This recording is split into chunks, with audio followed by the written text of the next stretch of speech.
Thank you to Bioprocess International for the opportunity to talk with you about what I think is one of the most critical trends in biopharma today.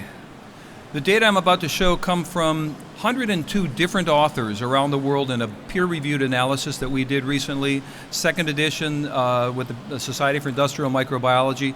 But I want to start by saying this is full of data, but this is not what's driving the biopharma industry in China. This is what's driving biopharma industry in China. 7,500 cancer deaths a day, 12,000 new incidents of cancer every single day. That's essentially a bio of people every single day. This is what's driving the biopharma industry in China. In fact, not just cancer, but we're talking about cardiovascular disease. The incidence or prevalence of cardiovascular disease in China is bigger than the adult population of the United States. So tell me this is not a health policy issue. This is not about manufacturing buttons or Christmas lights. This is about health policy. So to what extent can we think about how that is going to develop and emerge and evolve? Here's the challenge here. We're talking about China evolving as now, this year, the #1 retail market in the world. So we're talking about a lot of money, a lot of disposable income, and a lot of growth. But how does that relate? How does disposable income relate to biologics and healthcare? It relates because when you've got disposable income, the first expenditure is going to be healthcare. This is not, if you think about Maslow's hierarchy, healthcare is one of the first things that's going to come out. So let's now look briefly about what's driving the China deals, because what we want to look at now is how is China investment being affected by this health policy issue.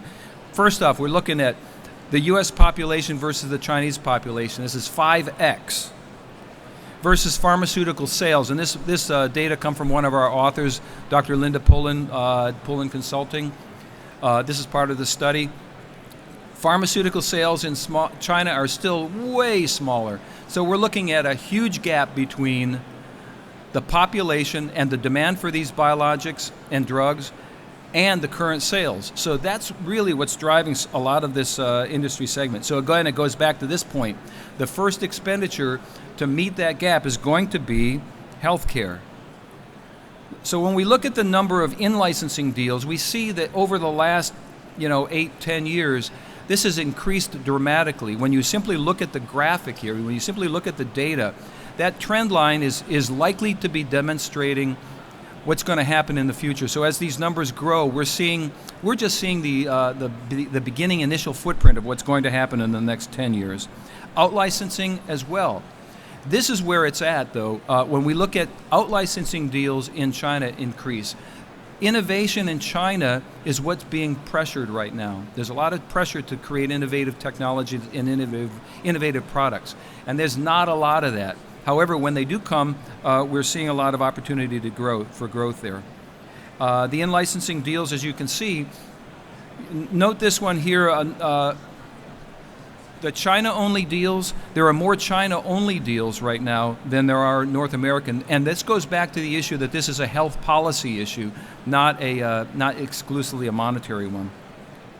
So when we look at the China out-licensing deals in terms of upfront value, look, this is a dime on a dollar compared to what goes on in Japan, or certainly a very significant difference between what's in the U.S.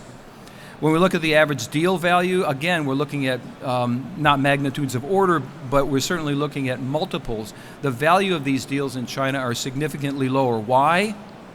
Obviously because of risk. But as that risk moderates, these deals, the parity between the value of these deals are going to equilibrate, and we're not going to see this kind of graph in 2 to 5 years. So where are the most of the out-licensing deals are, as you can imagine, antibodies. Antibodies relate to oncology. Oncology is where the top licensing deals are going. So you're looking at antibody products that are going toward an oncology therapeutic area. So we're going to step back for a second and understand where this is all coming from and going to. You've all probably heard about the Made in China initiatives. How does this relate to biologics? Well, there's 70% of the world's umbrellas, 60% of the world's buttons, virtually all the U.S. Christmas lights. Well, how does, so you're saying, how can a biologic fit into that pattern? Well, what we're seeing is over time, more and more technologically complex areas are being innovated in China. In fact, one of the areas where I've seen rather remarkable growth patterns is in general aviation. They've bought Mooney aircraft. They've bought Cirrus aircraft, one of the most technologically advanced general aviation aircraft in the world. They own it. So and others, the engines that are powering today's general aviation. So if China can own and manage one of the world's most regulated environments, which is aviation, can they manage something like medicine? We're proposing that biologics are absolutely the next in line in terms of made in China. According to our top1000bio.com website, China owns 8% of the global capacity, and that's growing at about 20% compared to about 12% globally. So the growth rate in China is significantly higher than the growth rate around the world in terms of capacity development. Now the question is, can that capacity be filled with viable technology and viable products, and especially can it be filled with innovative products? Part of the answer lies in another piece of research we did recently where we asked the China biopharma manufacturers themselves, where are your challenges? What are you doing wrong? Or what won't work in a GMP environment? And we found that over 2/3 of the Chinese biopharmaceutical manufacturers clearly recognize that China is not prepared for global manufacturing.